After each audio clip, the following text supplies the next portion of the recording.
Começando. Olá. Tá, eu vou levar você na casa do Luiz. Oi, gente. Estamos aí mais começando um papo de quarentena. Tudo bom? Olá, olá, todo mundo aí que tá chegando. Morrendo de fome. O pessoal tá entrando aí, ó. Bacana demais. Tudo bom, gente? Olá, boa noite. Olá. Então, galerinha, esse papo aí com certeza vai ser muito interessante. No momento aí que a gente estamos passando aí. E olá, boa noite. Temos uma convidada aí muito especial. Deixa eu ver. Aqui eu tô vendo a galerinha entrando aí. Muito bom, né, Mônica? Também amei o tema, porque é um assunto que eu tenho certeza que as pessoas estão tendo muita dúvida, né? Porque é um assunto novo. Confesso que eu também estou aqui como mãe também para tirar minhas dúvidas. Ai, porque eu tô passando isso, ter que ficar com meu filho em casa. E vou falar uma coisa pra vocês, não é fácil. Mas hoje eu acredito que a gente vai estar levando informação e tirando as dúvidas aí. Já vou estar chamando aí nossa convidada. Peraí. Pra ela. Vamos aguardar aí ela.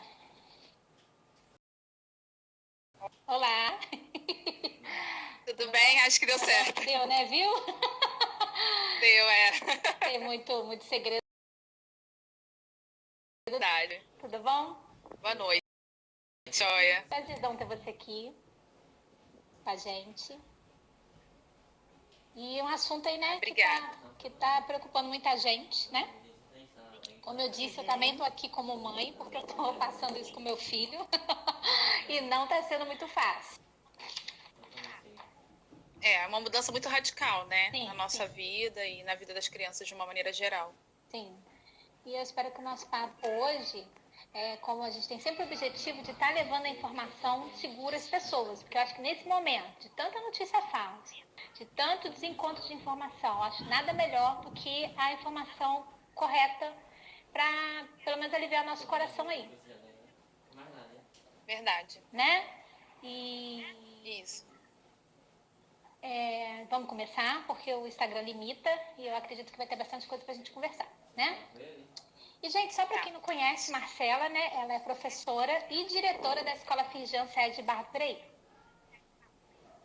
Correto? Correto. Feitas as apresentações, vamos às perguntas. Tudo bem? Bom? Tá bom? Vamos lá. Tá Então. joia. Conta pra gente um pouquinho de como surgiu essa proposta de continuar os estudos das crianças e adolescentes em casa no período da pandemia. Então, Tati, o que aconteceu? Quando a OMS afirmou que a gente estava passando por uma situação de pandemia, a Unesco, logo depois, 2 dias depois, a Unesco decretou que a metade dos estudantes do mundo estava sem aula. E a gente, como educadora, sabe, né? Criança sem escola é criança sem oportunidade de transformação de vida. Sim. Né? Até arrepia a gente falar isso, mas é criança sem oportunidade. Então, nós educadores, assim, ficamos muito preocupados de como seria, principalmente isso no Brasil. E aí, foi preciso pensar de uma forma muito inovadora, de uma forma muito urgente, uma proposta de educação que seguisse as orientações da OMS no momento, que precisava que a gente ficasse em casa. Né? Então, a gente tinha que pensar numa educação em casa. Em outros países, isso já acontecia. Né? A gente tem fora dos países, inclusive instituições, fora do nosso país, inclusive instituições que prestam esse tipo de serviço, de educação em casa. No Brasil, isso não acontece, isso não existe, é contra a legislação, não existe nenhuma forma de prestar esse tipo de serviço. Então, o que aconteceu? A gente precisava pensar nisso. O que o governo sugeriu? Né? O governo do estado sugeriu que suspendêssemos as aulas, adiantássemos o recesso escolar, né? E iniciássemos aí um momento de elaboração, né? De uma forma de criar uma educação que atendesse à OMS, que era o ficar em casa. Sim. E aí, como era muito urgente, o Conselho Estadual de Educação, ele elaborou uma deliberação que trouxe uma forma de atendimento diferencial para as escolas nesse momento. Então, assim, foi pensando de uma forma urgente. Então, nenhuma escola estava preparada para isso no nosso país. Né? Nenhum sistema de ensino, nem a Rede SESI, nem nenhuma outra escola estavam preparadas para esse tipo de educação. Então, em 15 dias, por isso que a gente antecipou o recesso escolar, em 15 dias a gente teve que fazer essa virada. Tá? Isso que começou esse processo de educação em casa nesse período. Entendi. Que não está sendo fácil, né? Nossa. Eu falo, na verdade, por duas vertentes. Por ser mãe e por também, né, eu sou gestora também de uma escola de educação infantil da Prefeitura de Barra do Piraí. Então, acredito que esse papo vai estar tanto assim acrescentando, né, questão de ser mãe e um bate-papo mesmo entre colegas aí para ver o que a gente pode estar trocando de figurinha. Vamos lá, né? E o que diz a lei sobre esse período de pandemia e o ensino? Meu filho vai perder o ano? Não vai perder o ano. Isso é uma coisa que a gente pode ficar tranquila. Até hoje foi votado, né? Até essa semana que passou, foi votado a manter o ano letivo. Então, o ano letivo não vai ser perdido. A Alerj, né, que tem esse poder junto ao Conselho Estadual de Educação aqui no Rio de Janeiro. Então, a gente não vai perder o ano letivo. O que aconteceu? Após o decreto do governador, né, o próprio Ministério da Educação, ele se posicionou em pensar numa escola mais online, uma escola mais digital, né? E aí, logo depois, no dia 23 de março, o Conselho Estadual de Educação, que é quem cuida das escolas privadas e públicas do estado do Rio de Janeiro, aí falando de escola do primeiro ano até o ensino médio, ele também pensou e deu autonomia para as escolas elaborarem um plano de ação. Sim. E aí as escolas, nesse período de recesso, elas elaboraram um plano de ação pensando de como atender essa escola. E ele chamou isso de regime domiciliar especial.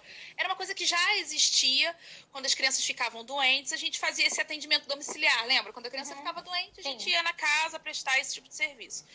E o que aconteceu? Ele colocou todas essas crianças tipo de regime, né? Então a gente tinha que pensar uma forma, um plano de ação pedagógico para poder trabalhar com as crianças nesse período. E aí as escolas tiveram um prazo de 30 dias para elaborar esse plano e entregar para os inspetores escolares. Na verdade, foi uma entrega virtual, né, já que a gente está falando aí de um período de isolamento. E aí, logo após essa entrega, as escolas poderiam computar a carga horária e o cumprimento dos 200 dias letivos de forma, como elas transcreveram no seu plano, a efetivação disso.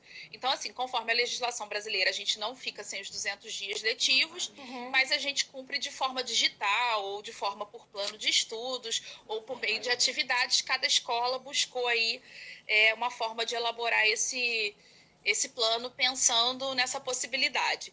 E aí, a gente, enquanto Escola SESI, elaborou essa proposta, enviou, né? E aí a gente tem a garantia da não perda do ano letivo, tá?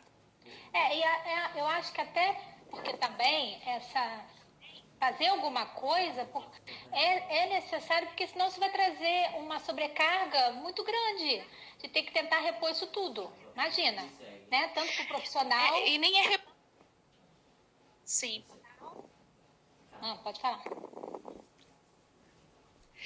Então, é mais do que para o profissional, né? Para o próprio aluno. Imagina a criança emocionalmente que tem uma rotina estabelecida, que vai para a escola, que convive com os amigos, que tem toda uma, né? Que está ali pronta, porque a criança está pronta para aprender, né? Principalmente as crianças. E aí ter tudo isso interrompido durante um longo período, porque a gente não sabe quanto tempo a gente vai ficar nessa situação, né? Então é muito difícil mesmo. Aí a gente precisa pensar na escola como até uma válvula de escape para essa criança que está confinada dentro de casa. Eu vejo muito isso no meu filho. Na hora de dançar as musiquinhas aqui, eu tenho um filho de 4 anos, dançar as musiquinhas e as aulas, ele se solta. E aí a gente vê ele extravasando, né, nesse momento. O meu filho já está sentindo muita falta. Meu filho é 8º ano, né? Ele está sentindo muita falta porque era outra rotina. Entendeu? Essa quebra de rotina que está sendo a nossa maior dificuldade. Entendeu? Aqui em casa, está sendo muito difícil. Mas então conta pra gente qual é a proposta do FIS Diocese de Barra do Piraí. Então, a Rede SESI, né, porque a Firjan SESI Barra do Piraí é uma escola de uma rede, a gente elaborou uma proposta bem de plano de estudos semanal. E esse plano de estudo é desenvolvido pelos professores diariamente através de uma plataforma de aprendizagem. Essa plataforma ela é da Microsoft. Então, todos os alunos receberam um e-mail Microsoft e aí eles acessam essa plataforma chama Teams. Né? Ela segue a mesma grade de horários que os meninos tinham na escola, então eles acessam, por exemplo, tem aula do professor, então eles clicam na sala do professor tal para poder acessar aula de história, então entra na sala da professora Priscila para ter aula de história, aula de matemática e assim por diante. Então eles seguem esse mesmo horário de aula normal, né? E aí a gente trabalha com o nosso plano de ação, ele é baseado em várias propostas de atividade. A gente tem as atividades online, que são as videoaulas e as aulas ao vivo, que a gente dá aula ao vivo. Né? A gente tem debate proposto pelo professor junto com todo aluno, porque a plataforma Teams ela dá essa funcionalidade de você chamar todo mundo ao mesmo tempo. Né? A gente trabalha com esclarecimentos de dúvida, a gente faz atendimento individual entre professor e aluno, entre os pais e a gente escola, porque assim, não é só a sala de aula que virou online, né? A escola ficou online. Então, os pedagogos estão online, os professores, nós da direção também estamos. Então, é um novo formato, né? E a gente tem também as atividades offline, que são as listas de exercício, a proposição dos trabalhos, as pesquisas, as produções textuais, as construções maker, os experimentos. A gente elabora muito vodcast com os alunos, porque é muita linguagem deles, né? A gente tem ensino médio, então é uma proposta também bem bacana para ele, entre outras ações que são preparadas pelos professores. Mas tudo assim, com muita resiliência, porque é muito importante nesse momento que a gente entenda, porque assim, fora as atividades online, né, e o estresse de viver isso em casa, a gente está passando por uma situação de medo de perda de vidas, né? Sim. Então é muito importante a gente pensar, entreter esse jovem, né, e trabalhar e desenvolver competências desse jovem, mas de uma forma leve, que faça pensar de forma crítica, sem também que ele fique emocionalmente afetado, né? Sim. E eu acho que é tudo isso que a gente está vivendo. Que tem mais afetado a gente na questão emocional, né? Tem afetado muito. E aí, agora, e a dica que você daria, como é que a gente pode organizar a rotina da minha casa para facilitar a educação do meu filho? Eu vou até pegar um papel aqui para anotar. Então, antes de você organizar a rotina do teu filho, você precisa organizar a sua rotina, né? A gente, adulta, é que precisa estar com a rotina organizada. Sim. Porque, assim, o que acontece? Sem a nossa organização, tanto os jovens quanto as crianças, eles não conseguem. Então, assim, se a gente acordar tarde, eles vão acordar tarde. Sim. Se a gente dormir tarde, eles vão dormir tarde. Então, o primeiro passo é a gente, adulto, organizar a nossa rotina.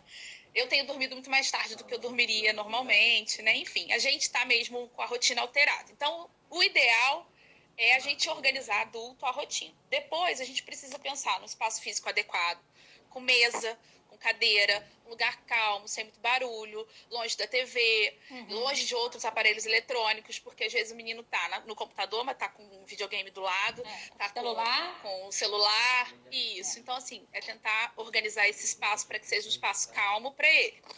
E o ideal de rotina é seguir a rotina da criança e do adolescente. Então, a gente até na escola vem fazendo isso. Se é 7 horas a aula, 7 horas ele tem que estar online. Então, tem que estar de banho tomado, já tem que estar alimentado, já tem que estar vestido para essa aula. Não adianta estar de pijama, encostado, dormindo, né, deitado na cama, assistindo do celular. Não, a organização da rotina é muito importante tanto para as crianças quanto para esse adolescente. Por quê? A rotina, ela é o que estabelece a confiança, né, dessas crianças e desses adolescentes. Quando a gente sabe o que vai fazer e o que vai acontecer, né, a gente se sente muito mais confortável. Sim. Então, assim, às vezes a gente vê que a criança está meio desestruturada. Por quê? Porque a rotina da casa está desestruturada. Então, a gente precisa pensar, né, em acordar cedo, tomar café, tomar banho.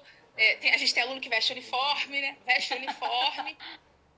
Os nossos professores também vestem o jaleco, Então, vamos para aula online. Então, vamos manter essa rotina, porque aí, quando a gente retornar às atividades de uma maneira geral, a rotina está mantida e essa criança também tem mais facilidade de retomar as atividades, né? Então, essa é uma dica muito importante, né? E a gente também tem pais que não podem acompanhar as crianças no período, né? Eu sou uma mãe que não consigo acompanhar meu esposo que faz esse trabalho aqui em casa, de acompanhar as aulas online com meu filho, porque eu estou trabalhando nesse horário. Então, se não for possível, a gente disponibiliza, no caso do SESI, disponibiliza essas atividades e essas videoaulas num horário, ela fica disponível e o pai pode organizar a rotina de acordo com o horário de trabalho dele, né? E assim, o que é importante e a dica que a gente dá tanto para os pais como para todo mundo é o seguinte: não pode ser um momento de estresse e briga com a família. Sim. Tem que ser um momento prazeroso de interação entre os pais e os filhos. Se você não está com paciência hoje, e a gente tem dia que a gente não está com paciência, né? O dia não foi bom, enfim, a gente deixa para outro dia, deixa para amanhã. Ou então pede apoio de uma outra pessoa da casa para poder ajudar a criança. A minha sugestão, e é o que eu faço sempre aqui em casa, é perguntar para o meu filho quem que ele quer que ajude ele. Né? Principalmente as crianças pequenas. Pergunta, olha, hoje você tem aula, quem você quer que te ajude? A mãe, o pai, a avó, o tio, o irmão? A gente tem muitos alunos que são acompanhados pelos irmãos mais velhos. Então pergunta para a criança e ela vai responder direitinho o que ela quer. Como eu falei, nas nossas aulas, as aulas ficam gravadas e a família pode se adequar aí à rotina da casa para poder deixar e realizar as tarefas do dia, tá bom? Sim. Mas a dica é sempre perguntar para o aluno o que você quer, entendeu? Sim, eu acho que essa forma como vocês estão fazendo, eu acho que... Espero até que tenha outras pessoas e representantes de outras instituições, porque essa coisa de gravar aula e deixar gravada é importante. Por quê? Acho que cada um está passando esse momento de uma forma. Eu só posso falar por mim, como eu disse desde o começo. Estou aqui também enquanto mãe. Eu estou tendo muito problema de crise de ansiedade. Eu deito, parece que eu vou sufocar, eu começo o coração palpitar, eu não estou conseguindo dormir cedo. Por consequência, tem dia que eu vejo o dia clarear. Entendeu? Não sei te dizer porquê. Assim, eu temo algumas coisas na minha vida pessoal, sim, com essa pandemia, né? Tento manter a calma, mas isso está me afetando muito com relação ao meu sono. Não é a primeira vez que eu falo isso aqui. E às vezes acontece, vamos supor, igual meu filho, às vezes o professor faz aquela videoaula e não fica gravado. A gente está participando da videoaula? Não estamos. Só que assim, eu vou fazer disso uma tortura, como você falou? Não vou, já está tão difícil lidar com isso. Entendeu? Então assim, a gente faz as atividades todos os dias, entendeu? A gente não deixa de entregar nada, mas infelizmente não está sendo na hora. Então, assim, fica a dica se tiver alguém de outras instituições para pegar essa ideia. Grava as aulas. Tem professor que está fazendo grupo no WhatsApp, mandando por áudio. Isso está sendo muito interessante, porque a gente pode estar adequando realmente, né, a nossa realidade, porque cada um está passando de uma maneira. Não dá mais. E não está sendo A fácil. gente fala para os alunos, não está sendo fácil. A gente fala para os alunos que no SESI a gente tem a funcionalidade da aula online. Então, o aluno está aqui, tem uma dúvida, igual a gente está aqui, ele pergunta, professor, não entendi isso. O professor responde na hora. Então, essa relação é muito importante, né? Ela não pode faltar nunca. Ela é a mais importante, né? A gente, como professor, fala que essa relação da dúvida, da pergunta, do contato, é muito importante para os alunos. A gente faz uma campanha para que eles assistam a aula às 7 horas da manhã, para que tenham esse contato com os amigos, porque, inclusive, eles veem os colegas, escutam, né? Os colegas perguntando, tem a relação, inclusive tem disciplina também na sala de aula virtual, como na aula normal. Tem um corta o microfone do outro, um tira o microfone do outro e a gente vai mediando esse processo.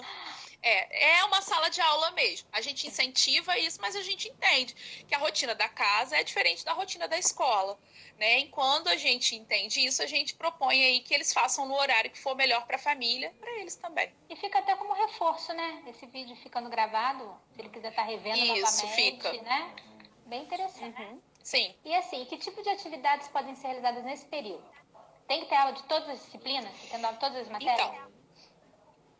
Então, A legislação, né, ela fala desse plano de ação que foi elaborado pensando em toda a carga horária da escola. Sim. Foi para pensando em tudo. Então, assim, para que eles não tenham nenhum prejuízo de carga horária. Então, a gente no SESI, a gente trabalha com todas as disciplinas, tem aula de todas as disciplinas. O que a gente sugere é que essas atividades, elas vêm desde o livro didático até a criação de vídeo, de brincadeira, que envolva a família, envolva quem está no isolamento junto com a família dentro de casa. E, assim, é uma coisa que a gente vai dosando, porque para algumas famílias é muito, para algumas famílias é pouco, para algumas famílias está demais, para algumas não está. Então, assim, a gente vai dosando. A escola, claro, precisa ter um padrão mínimo, né, de atendimento, e aí vai conversando depois individualmente com cada família, na medida em que a gente vai vivendo aí o período letivo. Agora, o ideal é mesmo dinamizar, para que ele não fique só naquela aula online o tempo todo, ou então só na videoaula, ou então só no exercício no livro. Porque a gente já está vivendo um momento tão difícil. Se a gente ainda fica naquela mesmice, né, a gente ainda tem mais dificuldade ainda para motivar esse aluno a participar das aulas. Sim, é aquela chargezinha que a gente aprendeu lá na faculdade, não sei se você lembra, que trocava a lousa, o quadro negro por uma lousa digital, onde a pessoa só ficava repetindo o abecedário de novo. Então, eu acho que não dá para ser só, não dá para repetir pelo celular a mesma prática que se fazia, de repente, na sala de aula. É realmente o momento de se inovar, até para ter essa quebra de rotina, né? Nunca mais nós vamos ser a mesma escola. Isso tem que ficar claro para todo mundo. Nunca mais nós vamos ser a escola que nós éramos. As outras lives que a gente tem feito, a gente tem conversado com outros profissionais que, por que o momento hoje é tão complicado? Não há parâmetro, não há em que se espelhar e fazer igual. Porque é uma coisa mundial, que o mundo inteiro está sofrendo, e é uma coisa que não tem parâmetro para se seguir. Vamos fazer igual naquela vez aconteceu. Não teve aquela outra vez que aconteceu. Acho que a última vez foi em 1918, 19, não sei, né? E assim, não tem receita de bolo para educação. Mesmo se tivesse num país vivendo isso, como a China viveu 6 meses atrás, o que dá certo lá não dá certo aqui, porque a educação envolve cultura, envolve pessoas, envolve outras questões que a gente às vezes não consegue resolver, tá? Então, assim, para cada escola também tem um tom. E a gente tem, às vezes, na mesma escola, a gente tem para uma turma um formato, para outra turma outro formato, e a gente vai testando, porque de fato a gente está no processo de construção. Sim, verdade. Tá? Certo. E o que são as plataformas de aprendizagem? E qual a importância delas para os estudantes? Então, hoje, com essa situação do Covid, que a gente não pode se movimentar na cidade, né? Porque quando ele estava em regime domiciliar porque estava doente, a escola ia, ou o pai ia, enfim. A plataforma hoje é esse veículo, né? É ele que possibilita essa interação, o veículo de interação, o veículo de troca, o veículo até de registro dessa atividade que a gente vem fazendo. Então, a plataforma hoje, ela é um grande aliado, né, no combate ao Covid-19. A gente precisa entender, mas essa plataforma é difícil, mas essa plataforma é assim, sim, mas é ela que propicia o registro, a atividade, o formato, né, dessa aula que a gente está dando. No SESI, a gente trabalha com muitas plataformas, a gente sempre trabalhou antes até do Covid, a gente já trabalhava com algumas plataformas de aprendizagem, que são uma coisa muito, muito inovadora. E a gente tem essa característica de buscar sempre essa inovação até para os nossos alunos. Hoje a gente trabalha com a Microsoft Teams, que é uma plataforma que trabalha com videoaula, com áudio, com envio de documento, envio de slide. Então, o professor pode apresentar a tela, pode mandar o slide, pode arquivar, tudo em tempo real, com comunicação, com chat, com videochamada, com vídeo, com áudio chamada. Então, assim, a gente tem todo um aparato tecnológico dentro da plataforma, que vem também com o pacote Office, que é o Word, Excel, porque nem todo mundo tem isso em casa. Então, a gente também pensou nisso para poder, né, tornar cada vez mais capaz de oferecer esse tipo de trabalho. E aí, fora a plataforma Teams, que é da Microsoft, a gente tem a plataforma Plural, que é uma plataforma que veio através do livro didático. Então, a gente tem lá os livros didáticos, banco de questão, tem um monte de material que o aluno pode, inclusive ele pode sozinho, né, acessar essa plataforma, as famílias e os alunos, como complementação, né? Muitas escolas usam essa plataforma plural, inclusive ela ficou muito pesada no período, hoje ela está melhor de acessar. E a gente tem o Mangarrai, a plataforma Mangarrai, que é uma plataforma do SESI Matemática, que ela faz parte do pacote SESI Matemática, e ela só trabalha com jogos pedagógicos em matemática. A Mangarrai, ela já era uma plataforma utilizada pela gente, então a gente usava do 6º ao 9º ano. Com a pandemia, a gente botou ela do 1º até o 3º ano do ensino médio. E a gente tem a plataforma Geek, que é uma plataforma específica para trabalhar conteúdos direcionados para vestibular, para Enem, com videoaula. E ela é uma plataforma autoadaptativa, que assim, o aluno faz um plano de ação para ele e ele mesmo usa a plataforma para desenvolver essas competências que ele que ele não desenvolveu ao longo do período do ensino médio. Então, a gente já usava também.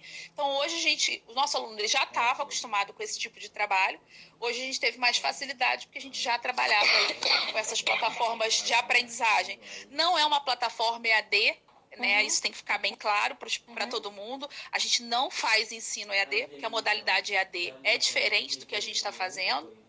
Né? A gente tem uma escola virtual, é diferente, a gente trabalha com um planejamento dentro de um atendimento domiciliar especial, são coisas totalmente diferentes, mas o apoio de plataformas ajuda muito a gente nesse trabalho, e acaba sendo um feedback muito rápido para as famílias. Não fez, não entregou, não realizou, faltou.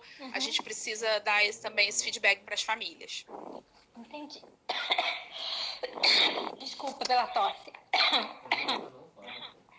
Excelente. Muito interessante saber sobre isso. E a frequência de avaliação? Pode ter prova no período da pandemia? Pergunta também. Essa é uma pergunta muito dos pais, não né? Não é? Os pais perguntam muito. Vai ter prova? Vai ter prova. Vai ter prova. Claro que não vai ter prova. A gente está falando de um ano letivo, mesmo online, a gente está falando de um ano letivo. Claro que não no formato que a gente tinha anteriormente, né? Não há essa possibilidade. A gente precisa entender a importância da avaliação dentro do processo pedagógico, né, e dentro do trabalho pedagógico. A avaliação ela é um ponto de partida, né, para qualquer trabalho. Então, a gente precisa ter esse ponto de partida até para resgatar no próximo bimestre as dificuldades que ficaram do bimestre anterior. Então, é muito importante. É claro que as avaliações não serão iguais. E a gente tem que proporcionar atividades avaliativas pensando no desenvolvimento de competências e habilidades da série, privilegiando sempre, sabe, as habilidades cognitivas e a elaboração do pensamento, porque está tudo disponível na internet. Se a gente não desenvolve questões que façam a gente pensar, o menino vai lá, copia e cola do Google e coloca na prova online pra gente. Sim. Então, o desafio aí está na mão do docente em pensar um instrumento avaliativo que faça esse menino pensar e também que ele consiga entender quais são as dificuldades pedagógicas naquele momento. Então, assim, a gente na escola, a gente orienta muitos professores que não adianta copiar e colar. A gente quer que esse menino pense. Sim. Então, o ideal é que a gente promova aí, no momento da prova, um momento de aprendizagem. Na escola SESI, a nossa frequência vai estar vinculada às entregas de atividade. Cada escola teve a oportunidade de escrever como que seria aí a forma que seria contabilizada a frequência. Você falou da avaliação e perguntou da frequência, né? Na escola SESI, a frequência vai ser entregou atividade, tem a presença, né? Porque a gente entende que mesmo que ele esteja online, ele não pode estar presente, né? O aluno online não é um aluno presente. Com certeza. Então, a gente está vinculado no nosso plano que a frequência está ligada a essa entrega de atividade. Então, a gente dá esse feedback diário para as famílias, João não entregou, Paulo não entregou, a gente precisa que ele entregue, e aí a gente os pedagogos vêm fazendo essa comunicação junto dos professores aí para as famílias, e a gente tem tido um retorno muito positivo. Sim, aqui, uma dúvida agora. Até da educação infantil também? Porque eu não sei como é que ocorre no SESI. A avaliação da educação infantil através de relatório e observando a criança. A gente não está observando nada. Então, nós do SESI estamos observando. Porque a gente tem Sim, porque a gente tem a ferramenta da aula ao vivo. Então, alguns professores têm chamado alguns alunos no particular, né, para observar, né, de acordo com o que a gente vai fazendo de proposta, de atividade, se o aluno vem se desenvolvendo ao longo desse processo. Então, como é um registro do desenvolvimento da criança, a gente também vem tendo esse momento de aula ao vivo com o aluno da educação infantil, proporcionando uma atividade, uma coisa simples que dê ao professor a possibilidade de observar, né, até para desenvolver esse registro que a gente precisa fazer. Claro que na educação infantil é tudo diferente, né? Sim, tudo. A educação infantil a gente está falando de estabelecer rotina, de desenvolvimento do ser humano como um todo, desenvolvimento global das crianças, da fala. Então é tudo diferente. Então, para a educação infantil, a gente usa a plataforma também, mas com uma proposta diferenciada. Ah, entendi. A educação infantil, assim, me interessa muito, né? Porque é onde eu trabalho. E realmente eu tenho visto que tem sido um desafio muito grande para os professores estarem inovando. Sim. Enfim, como eu vi vários comentários, é um momento realmente que a gente está sendo convidado a se reinventar, a pensar diferente, a pensar fora da caixinha, a pensar naquilo que a gente de repente não pensava. É um convite realmente a se transformar, né? E como você falou, acredito que a partir de agora vão surgir aí outras propostas.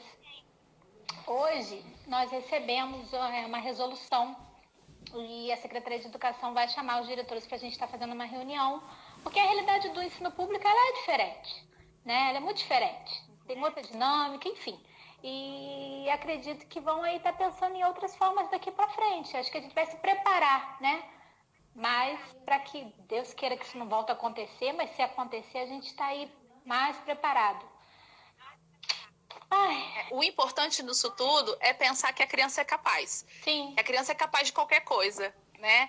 Então a gente tem sempre essa premissa no SESI, de que eles são capazes. E a gente vem tendo resultados muito positivos aí nesse período.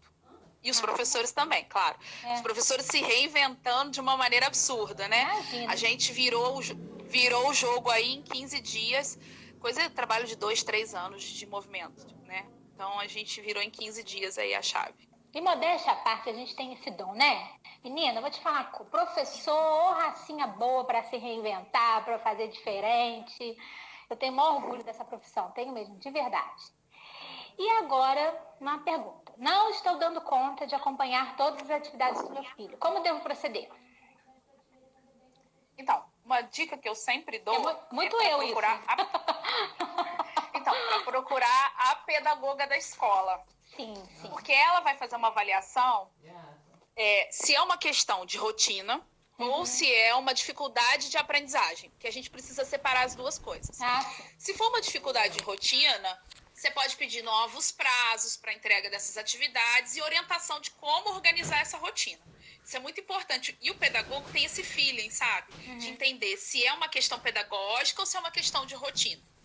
E aí, isso também já acontecia, né, na escola presencial, vamos dizer assim. O pedagogo também identificava o que era uma questão de rotina e o que era uma questão de dificuldade pedagógica. E se for uma questão de dificuldade pedagógica, ela vai poder pensar com a professora estratégias pedagógicas para superar essas dificuldades. Então, assim, o pedagogo é muito importante, é uma figura muito importante na escola. Ele que vai direcionar todas essas questões. A minha dica maior, sabe, Tati, que a gente vem vendo aí ao longo desse período, que serve tanto para a escola física quanto para a escola online, é o seguinte: toda dúvida, crítica, apontamento, sugestão, ela tem que ser dada para o pedagogo da escola, jamais para o professor. Porque os professores estão se desdobrando para fazer o melhor trabalho possível. Nenhum professor erra intencionalmente, né? Eles estão trabalhando pensando no melhor trabalho possível. E aí os pedagogos, eles vão saber como abordar esse profissional, né, para sanar as dificuldades da criança sem desmotivar. O profissional que educa o seu filho. Né? Porque a gente fala muito isso. Fala com o pedagogo vai resolver. Ele chama o professor e conversa, né, da maneira que ele acha, para que esse profissional não se sinta desmotivado. A gente vem muito trabalhando essa motivação dos professores, porque é uma mudança muito grande, a gente sente falta do contato, né, do contato físico com o aluno, dessa motivação que os alunos têm, que os estudantes têm. Então, assim, é muito importante que seja esse primeiro, a minha dica é essa, procura o pedagogo da escola, que ele vai saber te orientar, né, no que você vai fazer aí nesse momento. Pede novos prazos, pede uma nova explicação do professor, e assim a gente vai tirando as dúvidas das crianças, porque assim, o objetivo não é prejudicar ninguém, é só ajudar, acolher e resolver. Como também nós já falamos em outras lives, né, com os outros profissionais, nada como um bom papo franco, né? De você sentar, expor a situação e tentar chegar aí num acordo que vá beneficiar todos, como você disse. Acho que a intenção agora não é apontar ou querer prejudicar ninguém. A intenção é a gente caminhar junto nisso aí, né? Creio que seja muito esse pensamento aí de todo mundo, é querer o melhor para ambos, né? Tanto para o aluno como também para o professor, como para a instituição. Acredito que tem que ser uma conversa de cavalheiros, né? Nada melhor. E você, ponto positivo em tudo isso? Você podia dizer pra gente? Então, eu gosto muito de ter um olhar mais positivo de tudo. É uma situação muito difícil, a gente está vivendo um momento difícil, que a gente tem medo de tudo. A gente tem medo de sair na rua, a gente tem medo de fazer compra, a gente tem medo de tudo. Mas essa pandemia colocou a gente numa situação, na verdade colocou o mundo, né? A gente está fazendo com que toda a humanidade reaprenda o simples. A gente está reaprendendo o simples. Parece tão paradoxo, né? Porque a gente fala de aula online, plataforma de aprendizagem, videoaula, podcast para aluno de 5º ano. Mas, na verdade, nós estamos voltando aos velhos hábitos que a gente perdeu aí no mundo moderno. A gente está voltando a sentar à mesa com os nossos filhos para jantar. A gente está vendo, ficando com a família. A gente está conhecendo os nossos filhos, né? A gente está acompanhando a educação dos nossos filhos. A gente está brincando. A gente está conversando. A gente está aprendendo a conviver. E outra coisa que a gente aprendeu aí nesses 2 meses já de aula que a gente está vivendo, a gente fez 1 mês agora de aula online, mais 2 meses de pandemia, a gente não pode subestimar as crianças, porque elas vão aprender e elas nos surpreendem o tempo todo. A gente precisa entender que é uma geração que tem uma performance bem diferente da nossa, né? E que a gente não pode nivelar eles pela gente, porque eles são muito rápidos. Então eu vejo que é uma grande oportunidade de crescimento e de mudança de todos. Isso me incluindo a minha família, né? Eu falo assim, a gente nem lembro qual foi a última vez que eu sentei para jantar, eu, meu pai, minha mãe, num dia de semana, né? Eu, meu pai, minha mãe, que eu tô confinada aqui com a minha família toda, eu, meu pai, minha mãe, meu marido, meu filho, minha sogra, dia de semana. Eu acho que nunca aconteceu isso. Então, são novos desafios, mas também são coisas antigas que a gente sempre fez e que o mundo moderno tirou da gente. Então, acho que é uma oportunidade de se reinventar e de aprender. Sempre uma mudança que traz outra mudança, né, de vida. Acho que é muito importante. Né? E também se exercitar, porque eu acho que é uma coisa que nem todo mundo consegue, tentar aí se exercitar nesse momento. Acho que é uma coisa que a gente precisa fazer. A gente vai ter tempo para fazer as coisas que a gente não tinha tempo de fazer antes. Eu acho que a gente está recebendo um convite aí de repensar muito a nossa vida. Como você falou, simples às vezes, que a gente não prestava atenção. Eu acredito que para cada um isso está trazendo uma mensagem. Uns vão ouvir, outros não, porque são às vezes coisas da nossa vida que a gente realmente tem que mudar e vai pegar lá no calo que dói. Então realmente é um convite aí a repensar, a ver o que a gente dá valor, né? E como você disse, toda mudança traz uma mudança. Eu acho que isso vai trazer pra gente. E eu acredito nisso, espero que isso realmente aconteça. Né? Que traga realmente uma mudança aí no coração das pessoas. E que a gente pode... que a gente precisa perder para dar valor, né? Eu preciso perder o contato com o outro para dar valor. O quanto isso é importante. E sobre o retorno das aulas, que eu espero que aconteça rapidamente. Quais as medidas devem ser tomadas pelas escolas? Já tem uma primeira coisa a gente não tem previsão de retorno, né? A gente não tem essa previsão e acredito que as escolas sejam a última coisa que vão voltar à normalidade, né? Eu tenho pesquisado muito sobre algumas iniciativas e vi algumas na China e na Nova Zelândia que são iniciativas assim muito conscientes.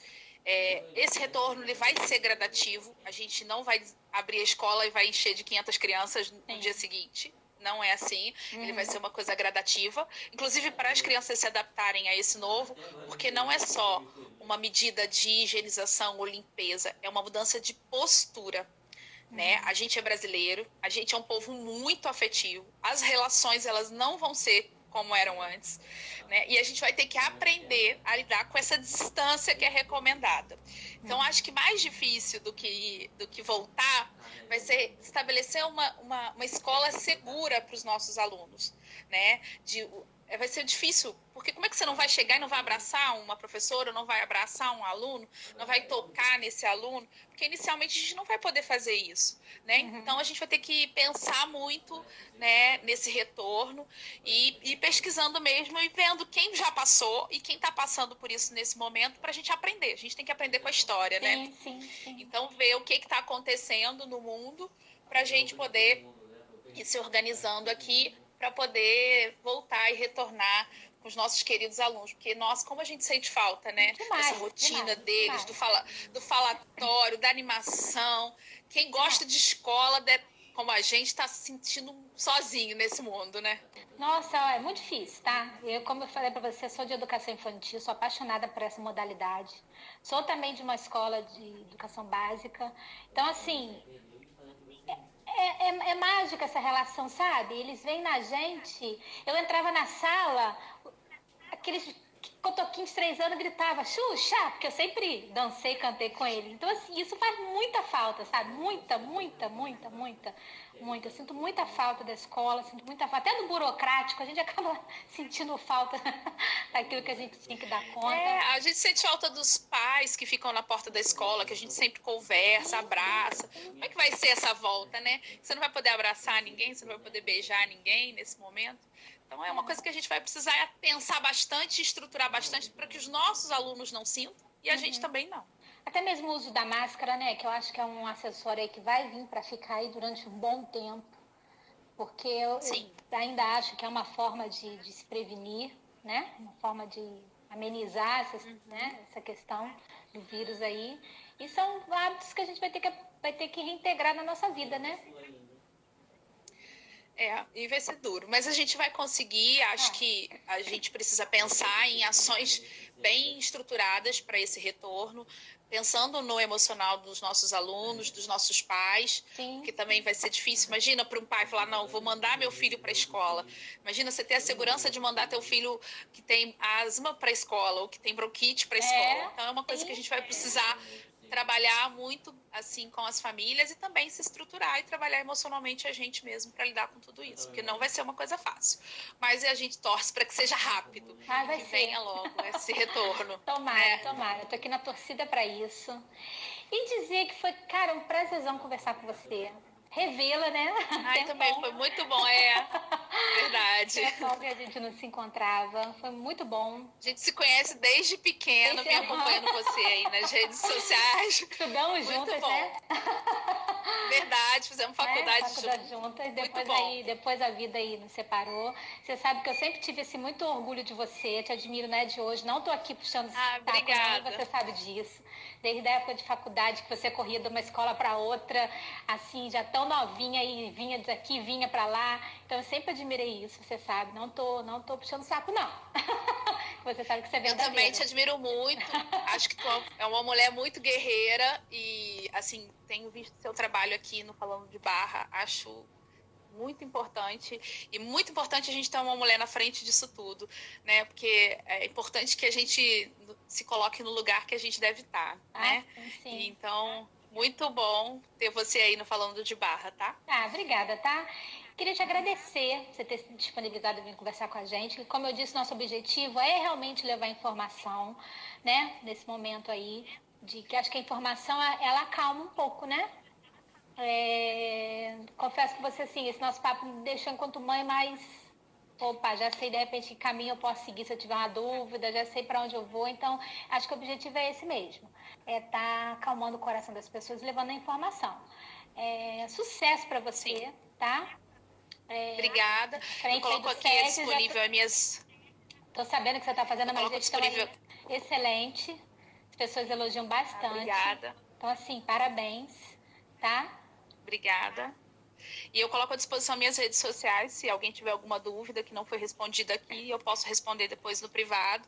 Sim. Fiquem à vontade, tá? E eu dou uma dica para conhecer aí a página da Escola Firjansese no nosso Facebook, porque aí você conhece um pouquinho da nossa rotina e conhece um pouquinho da nossa escola. Porque a gente esquece, né, que às vezes, opa, tem o SESI, vamos pensar no SESI quanto escola.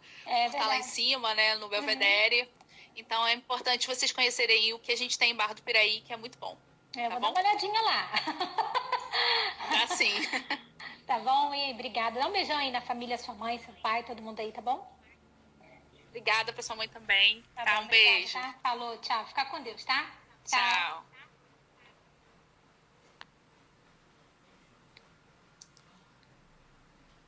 Galera, terminando aí nossa live. Muito bacana, né? Adorei. Agradecer aí todo mundo que participou. Lembrando que a nossa live vai ficar gravada lá nos stories. E agradecer a vocês aí, tá? Excelente noite. Adorei também. Foi muito bacana. Muito bom. Eu vou dar uma olhadinha lá na página do SESI lá, gente. Todo mundo aí elogiando aí. Fiquei curiosa. Vou lá dar uma olhada lá para conhecer um pouco mais. Fica também o convite para vocês, né? Como a Marcela disse, na página lá. Vamos lá conhecer, tá bom? Excelente noite aí para vocês. Obrigada aí pela participação de todo mundo. Aquele abraço aí para vocês, tá? Tchau, um abraço.